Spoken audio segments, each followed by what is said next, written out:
Ravi de vous retrouver pour l'édition de 19h45. Bonsoir à tous, les titres de cette édition.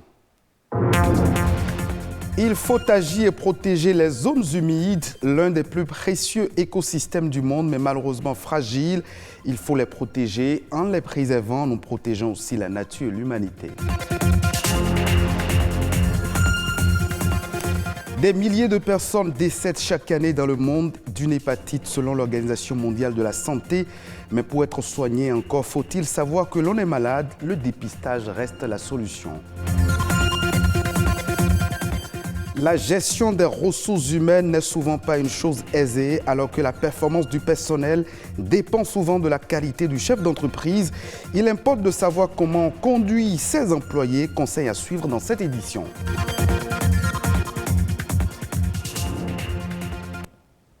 On célèbre ce 30 mars la journée mondiale des troubles bipolaires, l'une des pathologies les plus sévères qui conduit à des risques de suicide fréquents.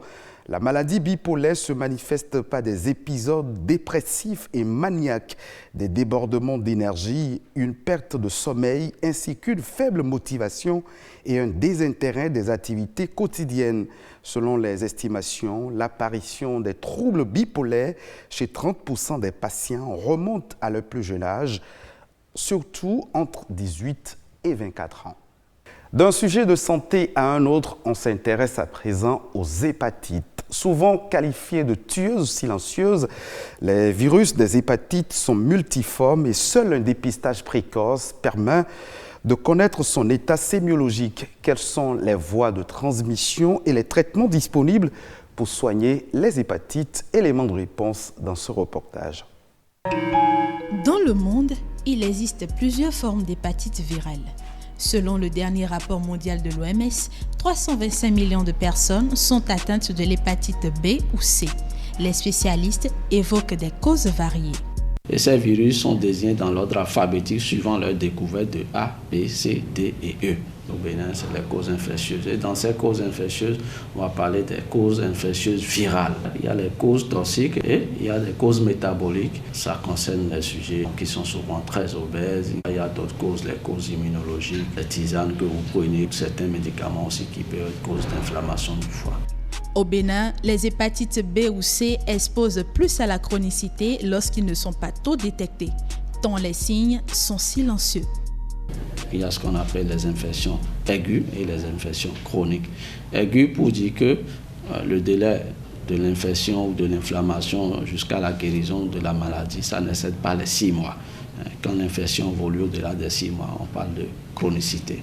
Et si vous passez à la phase chronique, ce qui voudra dire que vous êtes exposé aux complications. Et notamment les complications, c'est la cirrhose et c'est le cancer du foie. Dans 80% des 2 cas, il n'y a pas de signe. Avant que l'ITER n'apparaisse, généralement, vous avez de la fatigue, de la fièvre, des douleurs dans les articulations.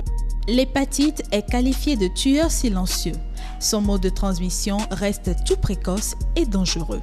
La majorité ont l'hépatite B, mais c'est une contamination qui se fait très tôt dans les premières heures de vie, de la mère à l'enfant. Ça peut se faire de façon horizontale avec les enfants vivant sous le même toit. Les autres voies qui sont sexuelles ou bien sanguines, c'est beaucoup plus rare. Le virus C, c'est une contamination purement sanguine. Avec l'évolution de la science, il existe aujourd'hui un vaccin pour prévenir les hépatites et des moyens de traitement pour les personnes atteintes. On a du vaccin monovalent pour vacciner systématiquement dès les premiers jours de vie tout enfant qui naît. La vaccination pour l'hépatite B, il faut dire chez l'adulte, c'est le schéma à 3 doses. Concernant la forme aiguë, chez l'hépatite B, il n'y a généralement pas de traitement. C'est le repos et il faut éviter d'autres produits qui agressent le foie davantage. Tout rentre dans l'ordre, l'organisme se charge de régler le problème dans les 6 mois. C'est seulement ceux qui font une hépatite chronique active, c'est ceux-là qu'on prend en charge. Parce que les traitements qu'on donne pour l'hépatite B, c'est un traitement à vie. Alors que pour l'hépatite C, c'est un traitement de 3 mois et là, vous avez la guérison dans les 3 mois après le traitement. Le Bénin se situe dans une zone de forte endémicité. Pour plus de sécurité, les médecins recommandent le dépistage précoce et la vaccination chez les sujets sains. Autant il faut prendre soin de notre santé contre les hépatites, il faut aussi protéger les zones humides. Agir pour les zones humides, c'est agir pour l'humanité et la nature. Les pays à l'échelle mondiale doivent mobiliser la société civile pour des investissements et des efforts accrus pour protéger ces espaces, afin de répondre aux enjeux posés par la double crise climatique et de la biodiversité dans le monde entier. Les zones humides, les espaces à protéger, c'est un reportage signé Amandine Aliambosso.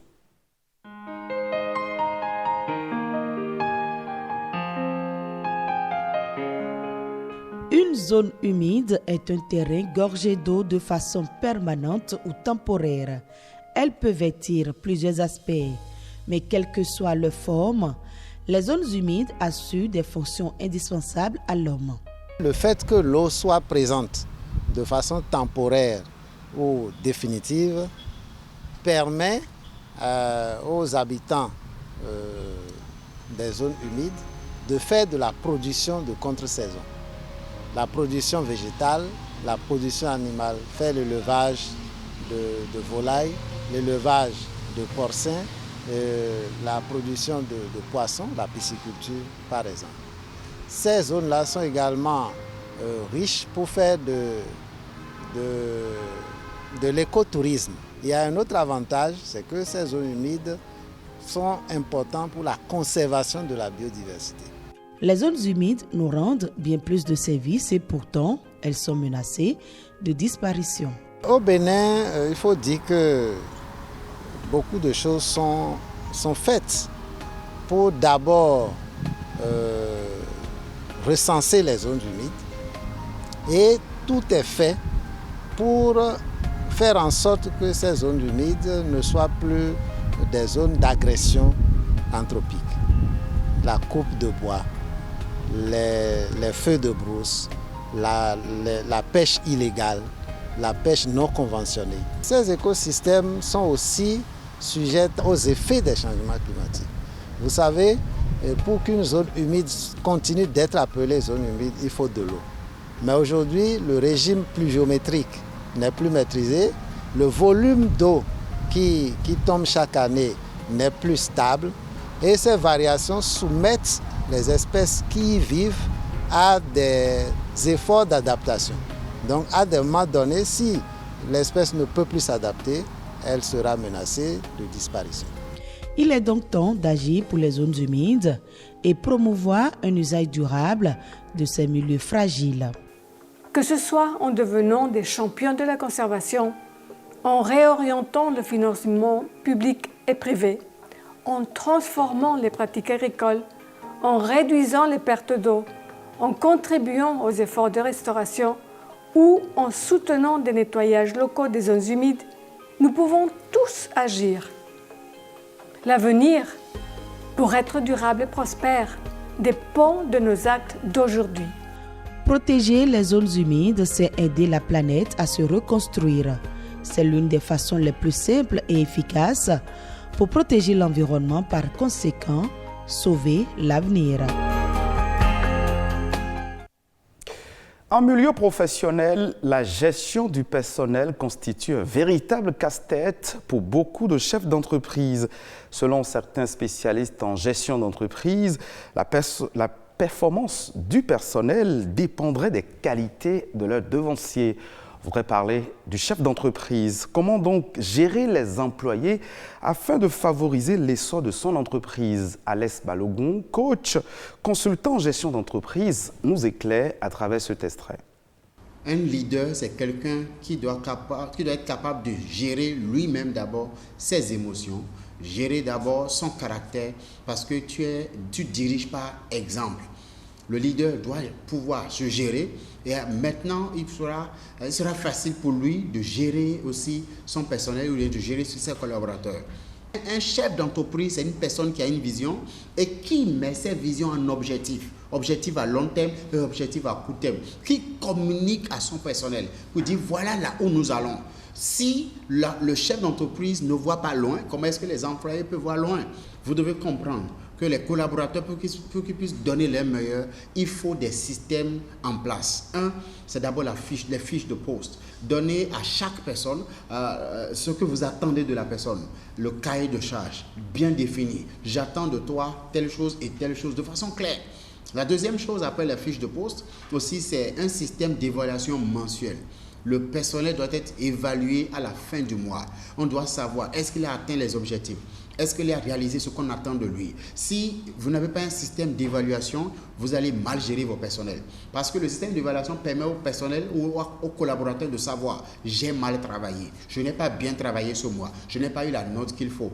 Et une autre chose aussi, c'est que vous devez avoir une vision claire.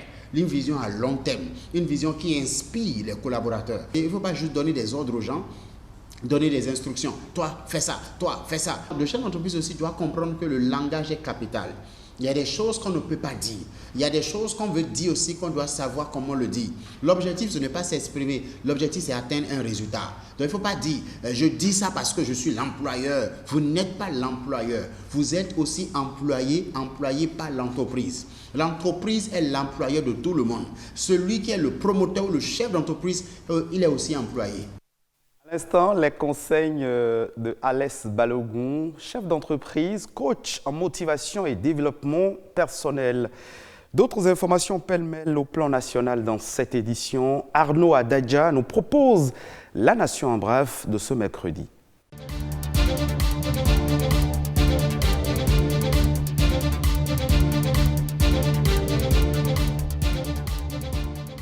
La décision du gouvernement de soulager les peines des populations face à la hausse des prix des produits de première nécessité peine à être respectée par les commerçants. En effet, au marché d'Antokpa de Cotonou, le prix du riz, de la farine de blé, de l'huile et de certains produits de grande consommation n'a pas connu une baisse. Cette volonté du chef de l'État d'apaiser le cœur des Béninois a du mal à entrer dans la grille tarifaire des commerçants et des commerçantes du marché d'Antokpa. Dans le cadre de la Journée internationale de la femme, l'Union régionale des femmes étuveuses de riz des collines du Bénin renforce les capacités des femmes étuveuses du département. C'est à l'occasion d'une mission économique en partenariat avec le bureau de l'ambassade du Canada au Bénin et le Centre d'études et de coopération internationale. Une mission qui a pour objectif d'encourager les acteurs à divers niveaux à promouvoir la vente du riz étuvé du Bénin et à pérenniser les acquis du projet qui tend vers sa fin. De la matière brute au produit fini, le pain traditionnel tissé focalise les attentions à l'occasion de l'édition 2022 du Festaco. Un grand rendez-vous culturel qui participe du développement à la base. L'objectif de ce festival est de promouvoir la destination Bembereke à travers les activités culturelles, culinaires, touristiques et des loisirs sains.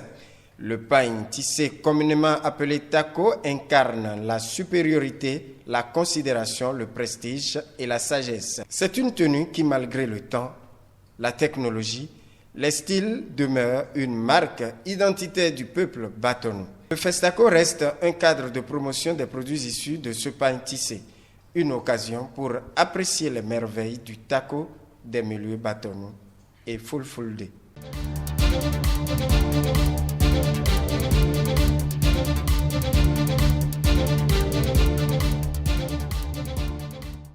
Hors de nos frontières, précisément en Côte d'Ivoire, le gouvernement mise sur l'or pour porter la part des mines dans le PIB à 6% d'ici 2025. La production de l'or ivoirienne est sur une pente ascendante depuis quelques années. Avec les importantes réserves aurifères du pays, les mines de construction et les projets en cours de développement, la part des mines dans le PIB va booster l'économie du pays. En 2021, la production d'or s'est établie à un peu plus de 42 tonnes, soit une hausse de 10% en glissement national.